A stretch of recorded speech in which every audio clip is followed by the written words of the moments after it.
I think 2008 is really the tip of a large iceberg, an iceberg which had been growing for some time. And I think the difference between 2008 and 2007 and 2006 is that finally someone had accumulated some evidence. In the 1950s and the 1960s, when the industrial complex at Port Kembla was polluting with great impunity, and we had one of Australia's worst records as an industrial polluter, Council took advice from some lawyers. I won't mention the lawyers, but it took some advice from the lawyers. And those lawyers advised Council that Council should not proceed with prosecutions because it could lead to the loss of employment at the steelworks. Now, this is in the 1950s and the 1960s. This is nearly 50 years ago. So for those 50 years, we have had councils in Wollongong who have been conducting themselves in less than the appropriate, democratic, feel-good way.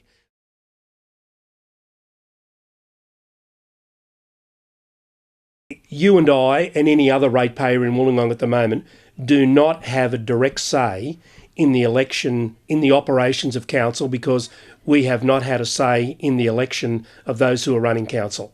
What we've got are three people whom the current government asserts are eminent and beyond reproach and have been loyal, honest, decent, well-serving public servants over a long period of time.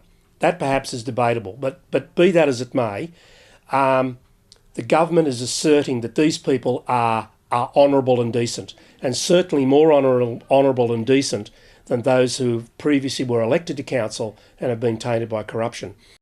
Some aldermen on council weren't tainted by the spectre of corruption and were quite capable of running an independent line and challenging what was going on, even if they were in the minority. Now, both those people, the independent line, and those who were tainted by corruption, both of them have gone. So we've thrown the baby out with the bathwater, and we've probably thrown the bath out as well.